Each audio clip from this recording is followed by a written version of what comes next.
Շնորհակալություն ազգային ժողովի հարգարժան փոխխոսնակներ, հարգարժան պատգամավորներ, սիրելի հայրենակիցներ, հարկային օրենսգրքում սույն փոփոխությունների իմաստը հետևյալն է, եւս 1 տարով հետաձգել ավելացված արժեքի հարկի ազատման արտոնությունը այն քաղաքացիների համար, այն ֆիզիկական իրավաբանական անձանց համար, ովքեր որ էլեկտրական շարժիչով մեքենաներ են ներմուծում, մեկ բացառությամբ, բացառությունը հետևյալն է, մենք առաջարկում ենք այս նոր կարգավորումը կիրառել 2023 թվականի դեկտեմբերի 31-ից հետո թողարկված, այսինքն 2024, 2025 եւ 2026 թվականի արտադրության, որտեղ 26 թվականին է գործելու արտադրության մեքենաների համար։ Ներկայացնեմ նաեւ խանգարում եք ինձ։ Շնորհակալություն։ Եվ ուզում եմ ներկայացնեմ նաեւ որոշակի վիճակագրություն, մասնավորապես Հայաստանը 2022 թվականին ունեցել է 22, 23, 24 թվականներին ունեցել է ոչ միայն ավելացված արժեքի հարկի արտոնություն, այլև նաև մաքսատուրքից ազատման արտոնություն քվոտայի շրջանակում 22 թվականին 7000, 23, 24 թվականներին եւ 25 թվականներին 8000-ական միավոր եւ պետք է նշենք, որ 23 թվականին ներմուծման ծավալը մեքենաների կազմել է 9635 միավոր, 22 թվականի համեմատ այս ցուցանիշը աճել է 75%-ով, 24 թվականի ներմուծման ծավալը կազմել է 11793 միավոր, ինչը 23 թվականի համեմատ աճել է արդեն 22%-ով, եւ նշեմ, որ համացան համար նշեմ, որ 19 թվականի համեմատ 24 թվականին 17.6 անգամ ավելի շատ էլեկտրական շարժիչով ավտոմեքենաներ եւ նմանատիպ ուրեմն էլեկտրական շարժիչով փոխադրամիջոցներ են ներմուծվել Հայաստանի Հանրապետություն, մասնավորապես նոյեմբերի 19-ի վիճակագրությունը իմ ձեռքի տակ կա, նոյեմբերի 19-ի դրությամբ արդեն 25 թվականի վիճակագրությունը ասեմ, ուրեմն Հայաստանը եկել 16381 միավոր ավտոմեքենա, 7 միավոր ավտոբուս եւ 2479 միավոր մոտոցիկլետ կամ մոպեդ, այսինքն մենք ուրեմն փաստացի արդեն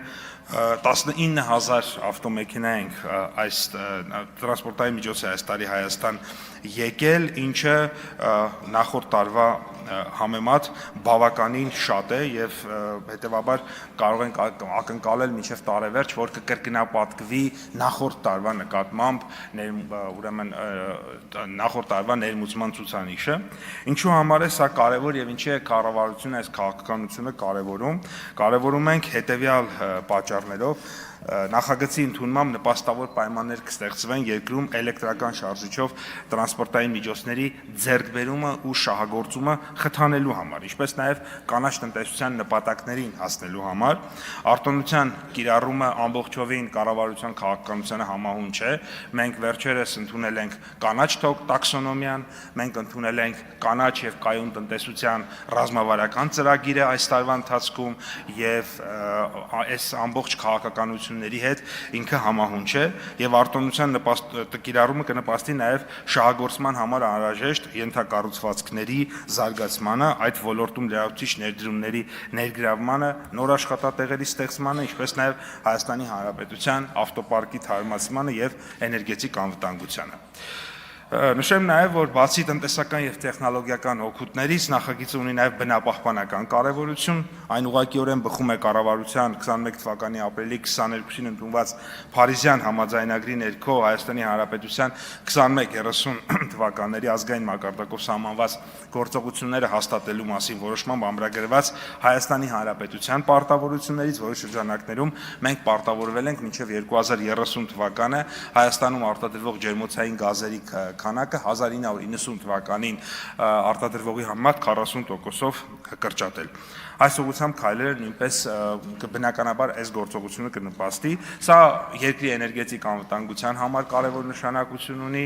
եւ կարևոր է, որպեսզի նաեւ զուգահեռ քաղաքականությունների հետ իրեն համադրենք, սա կլրացնի եւ կարծում ենք, որ էական դրական նշանակություն կունենա։ Թերևս այսքանը, եթե հարցեր կան, մնացած հարցերին կպատասխանեմ, մնացած ժամանակը օգտագործեմ հարցերը պատասխանելու։ Համեցեք հարցեր։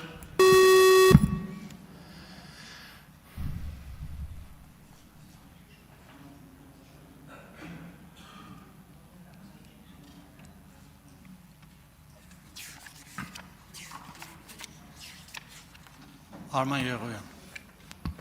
Շնորհակալություն, պարոն Պապյան, ես հիշում եմ, որ անցած տարի մենք այս քվոտայի մեջ առանձին ենթաքվոտաներ էինք սահմանել դիլերների համար եւ անհատ քաղաքացիների համար։ Խնդրում եմ ասեք, այս տարի էլ կա նման քվոտա, թե չէ, ենթաքվոտա, թե չէ։ Շնորհակալություն։ Շնորհակալ եմ, պարոն Եղոյան, հարցի համար։ Այսօրվա դրությամբ կարող եմ ասել, որ քվոտա չկա։ Այսինքն դեկտեմբերի 2-ն է այսօր։ Դեկտեմբերի 2-ի դրությամբ կարող ենք ասել, որ քվոտա մենք չունենք։ Եթե լինի այդպիսի քվոտա, մենք դրա մասին կհայտարարենք, այս բանը չկա։ Նախորդ տարի այո ունեցել ենք 8000 մեքենայի համար քվոտա, ես ձեր թույլտվությամբ վիճակագրություն ներկայացնեմ, այնտեղ 5000-ը ֆիզիկական անձանց էինք տրամադրել, 3000-ը դիլերներին, եթե արձագանքեք, կարևոր մի հատ տեղեկատվություն կտամ այս մասով։ Համեցեք արձագանք։ Շնորհակալություն, ուղղակի Միացեք, պարոն Եղոյանը։ Շնորհակալություն, ուղղակի իմ հորդորը կլիներ, որ այս տարի մենք ավելի շատ քվոտա տայինք քաղաքացիներին, անհատ քաղաքացիներին, որովհետև շատ ենք լսում նաև, որ այդ անհատ քաղաքացիների քվոտայի մեջ այս կամ այն ճանապարհով, օրինական ճանապարհով, բայց խախտելով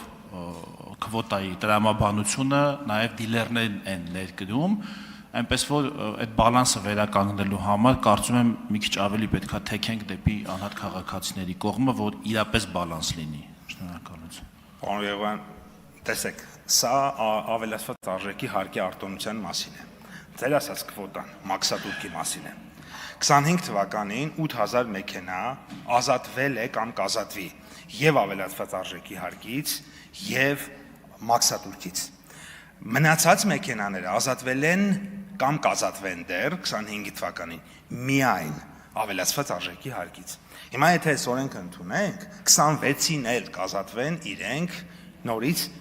ավելացված արժեքի հարկից։ Մաքսատուրքը առանձին թեմա է, որը կլինի քվոտա, դրա մասին կասենք, չի լինի քվոտա, ուրեմն չի լինի։ Ինչ վերաբերվում է ձեր ասած հարցին, այդ ուսումնասիրությունը մենք արել ենք եւ այդպիսի ռիսկային քանակության մեքենա, որոնք որ հնարավոր է, որ այդպես են լինեին, ընդամենը 2 թե 3 տասնյակ են եղել իրականում, այն էլ չի ապացուցվել, ուղղակի ռիսկ եղել է, որ կարող են այս 27 կամ 32 մեքենան այդպես լիներ, բայց չի ապացուցվել, որ այդպես է։ Եթե անգամ կա ինքը այդքան փոքր է եղել, որովհետև բոլոր վիճակագրությունները դա ապացուցել են։ Արուսակ Մանավազյան։ Պարոն Պապայան, իհարկե ողջունելի է այս նախագիծը, բայց ինձ դիմել է քաղաքացի հետևյալ հարցով, ես նախագծում չհանդիպեցի նաև բեռնատար տրանսպորտային միջոցների հետ կապված էլեկտրոնային բեռնատար միջոցների ներառումը նախագծում արդյոք հնարավոր է թե ոչ, որովհետև իրականում էլեկտրական բեռնատարների խթանումը կնվազեցնի նաև արտանետումները, վառելիքը եւ իհարկե տեղական բիզնեսի մրցունակությունը։ Հիմա պատրաստ ենք արդյոք կառավարությունում այս փոփոխությունը անել եւ ներառել էլեկտրական բեռնատարները։ Շնորհակալություն հարցի համար, Տիկին Մանավազյան։ Ազգային ժողովի պատգամավոր Տիկին Լուսինե Բադալյանը այդպիսի առաջարկով պաշտոնապես ուրեմն հանդես է եկել։ Ես ընդունել եմ այդ առաջարկը հանձնաժողովի քննարկման ժամանակ եւ պայմանավորվել ենք, որ առաջինից երկրորդ ընթերցման ընթացքում ֆորմալ կընդունենք եւ երկրորդ ընթերցմանը արդեն այդ կոդերը եւս ներառված կներկայացնենք ձեր դատին։ Ունեք արձագանք, համեց։ Եվ մեկ մտահոգություն, որ ինձ դիմել են նորից այս հարցով, եթե օրինակ 23 թվականի դեկտեմբերի արտադրությանը մեքենան միևնույն է չի մտնում այս նախագծով, ճիշտ եմ չհասկացա։ Այս պահի ձևակերպմամբ հենց այդպես ենք ձևակերպել, որովհետև շատ առանցքային նշանակություն ունի մեզ համար այն հանգամանք, այսինքն տարեթիվը ինքը կարելի է, չգիտեմ, քննարկել, բայց շատ կարևոր նշանակություն ունի այն հանգամանքը, որ մեր երկիրը չդառնա այնպիսի մի միջավայր, որտեղ 3 տարի հետո այդ մեքենաների մարտկոցները չիմանանք ինչ անենք։ Իսկ նախորդ կարգավորումներով ցավոք սրտի վիճակագրությունը մեզ ցույց է տվել, որ շատ են գալիս օրինակ 17, 18, 19 թվականների մեքենաներ, որոնք 2, 3, 4 տարի հետո ամենայն հավանականությամբ, այսինքն գործարանը ասում է, որ 10 տարի օրինակ հետո ինքը կարող է արդեն այդ խնդիրը ունենալ։ Հիմա եթե 8 անցել է, գործարանն էլ ասում է 2 տարի հետո այդ խնդիրը կարող է ունենալ։ Ես կարծում եմ, որ այդպիսի մեքենաներ, որոնք որ 2 կամ 3 տարի հետո կարող են այդպիսի խնդիր ունենալ, մենք նպատակադրումը դրա այդքան էլ լավ չի, եթե մենք ազատում ենք ավելացված արժեքի հարկից այդ մեքենաների, սա մեկ, եւ կարճ ուղակի ամփոփեմ, այդ ա եղել պատճառը եւ հետո մենք դա չգիտենք, չէ, ինչ անենք, որտեղ պետք է օգտագործենք, այսինքն մենք հիմա նաեւ մտածում ենք այդ ուղղությամբ վերամշակող գործարաններ եւ այլն, այդ հարցը դեռ կա։ Արթուր Խաչատրյան։ Պարոն, մի քանի հարց ունեմ։ Առաջինը հավանաբար պարոն Եղևանի հարցի շարունակությունն է, ովքեր են ներմուծողները, որովհետև որոշ լուրերի համաձայն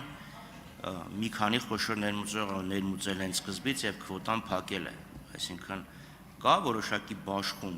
5000, ասկն 3000 մեքենա բերել են Պողոսը, Պետրոսը, Մարտիրոսը, Կիրակոսը, 4000 Վաչագանը եւ ինչ է կա այդ բաշխումը թե ոչ։ Երկրորդ խնդիրը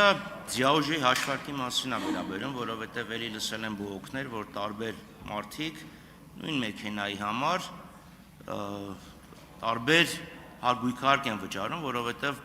նույն մեքենան է, նույն շարժիչն է, բայց տարբեր ձիաուժեր է ներկայացված։ Եվ երրորդ հարցը անկեղծ ասած չհասկացա էներգետիկ անվտանգության հետ կապված,